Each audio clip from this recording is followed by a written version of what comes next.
Welcome to Business Talk here on businesstech.co.za. I'm your host, Michael Avery, and today we're stepping away from the boardrooms and the balance sheets and the earnings seasons to look at something far more fundamental, education. Because after all, before you can run a business, you need to survive school exams, and human capital is among the most important ingredients for a successful country and society in any business. And few schools in South Africa have quite the history or the future focus of St. Mary's School for Girls in Pretoria, founded back in 1879, means the school is older than the Johannesburg Stock Exchange in its modern form.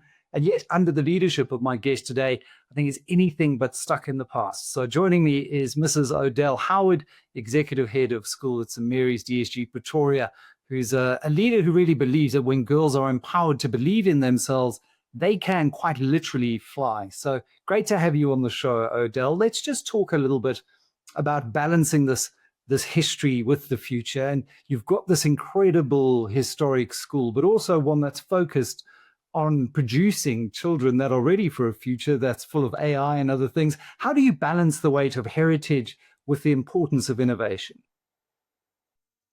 Thank you so much, and good morning, everyone. It's important for us to start off with respecting the heritage and the traditions of the school.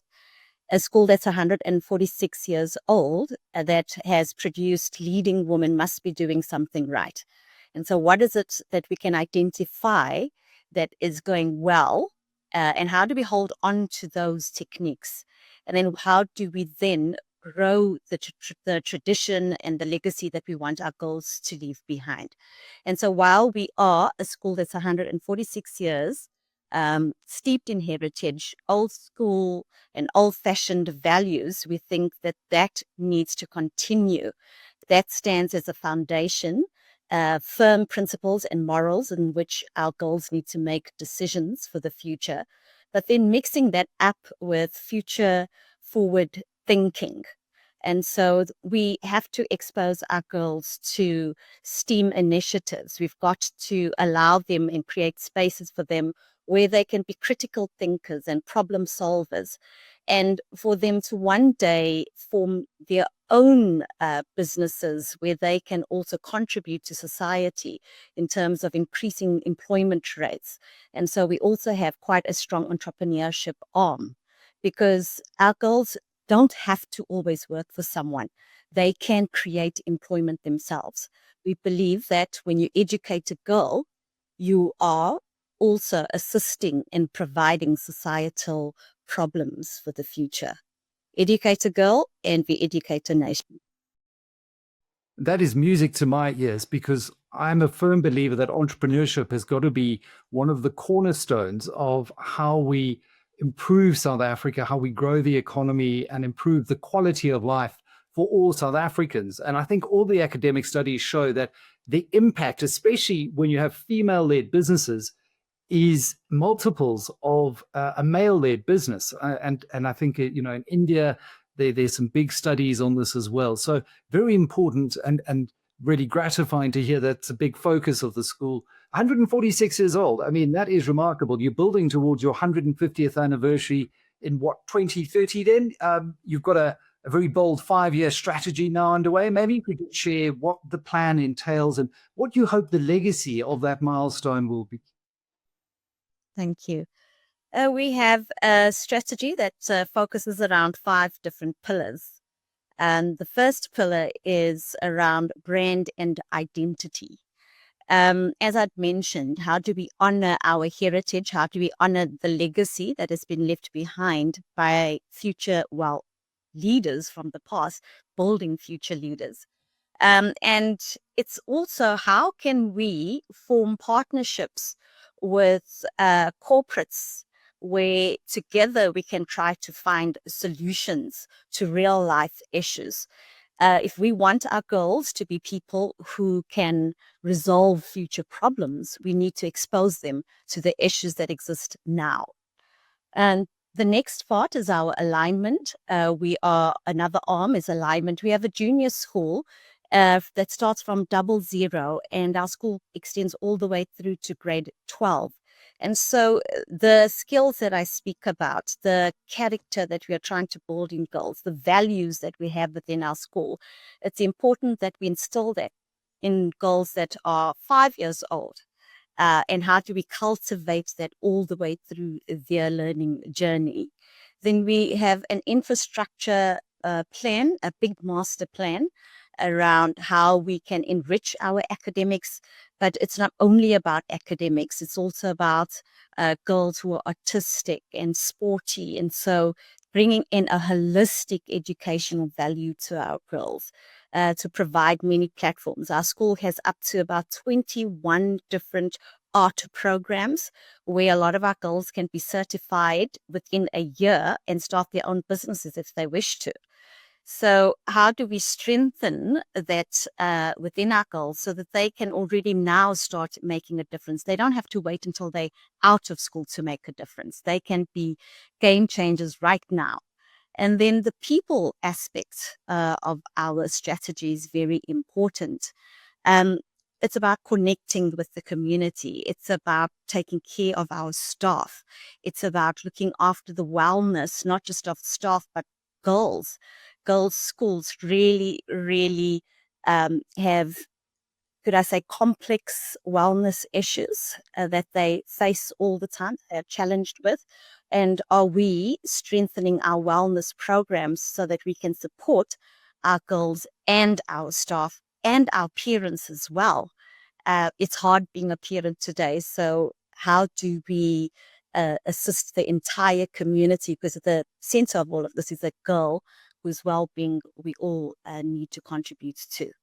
And then, of course, schools like ours, only in 46 years, are challenged in terms of sustainability. Every day we hear about schools like ours closing down.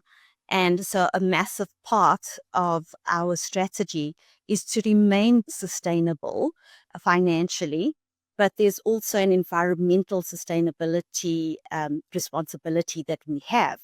And are we ensuring that our girls understand their responsibility, that they need to be adults who can ensure the future generations have a healthy world to live in? And we are hoping that with these 5 pillars, we can continue to strengthen our mission and our vision to produce confident young women of integrity who are going to change the world, who are going to, even if it's here within their communities or whether out there in boardrooms, that they do have the power to make positive change. And again, in a world where you have the president of the world's economic superpower standing in front of the UN and challenging the scientific consensus on things like climate change, it's so important that we imbue our young girls who are going to become young women and leaders with the right ethical and proper worldview. And, you know, as a proudly girls' school, as St. Mary's DSG is, maybe you could just talk about that power of girls' education in South Africa and why you believe it's one of the most transformative levers for national progress. I am a big advocate of girls' education in that it does open opportunities for our girls to become leaders in their spaces. It gives them spaces of learning where they can not feel that they are in competition with anyone, but to be their true selves. And that's what we are looking for, is we are looking for girls who can authentically be who they were meant to be. And we know that girls tend to put a lot of pressure on themselves to perform. And so as schools, we need to be able to try to manage that as well, to let each girl understand that her best is good enough. And that's what we are looking for, is that each child just needs to strive to be the best version of ourselves. And I think girls' schools allow girls to be that. And female leaders, what we try to produce in our female leaders is that intense need to understand human beings, to have a great emotional intelligence, to want to make a positive change in the world. And we have a lot of households that are headed up by females only. And if we can educate women and educate girls, that's where I believe that we are making a real difference to what's happening nationally, especially with so many female-headed households that we have today.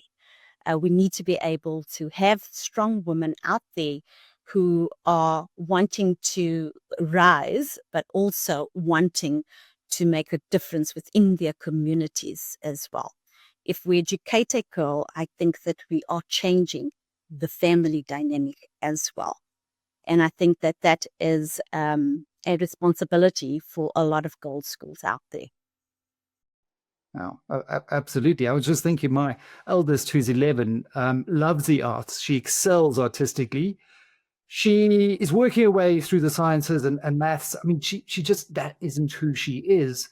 And so hearing you say that you have all of these arts programs and you can actually, go into an entrepreneurial role immediately while you're in high school using the arts is so refreshing, because yes, I couldn't agree more. We need to focus on STEAM and not STEM. We need maths, we need engineers, we need doctors and accountants. But not everyone is going to be a doctor or an accountant, right? So what is your authentic self, and how do you help unlock that in the child? Because, we are all different at the end of the day.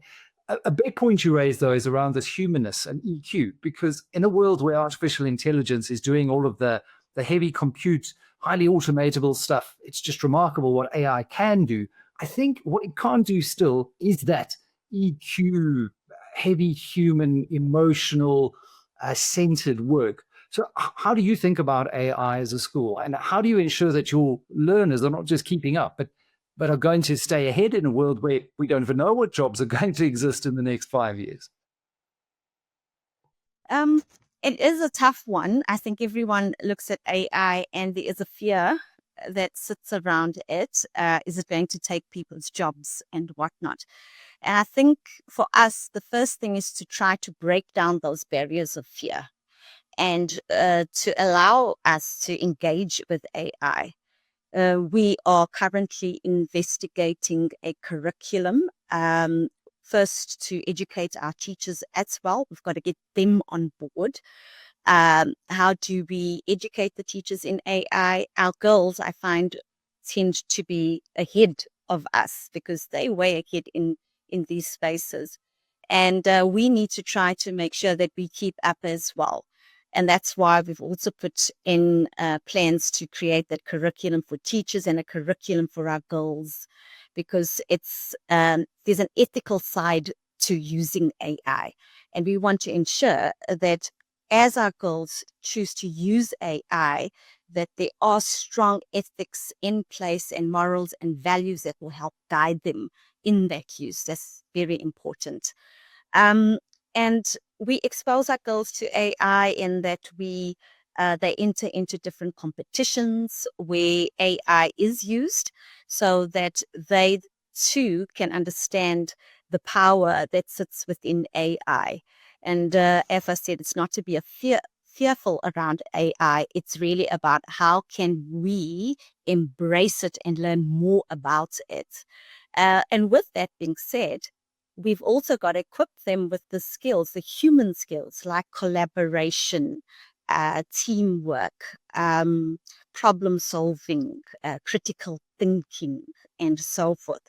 The soft skills that we want to build in girls becomes essential now more than ever with the AI coming up into our spaces.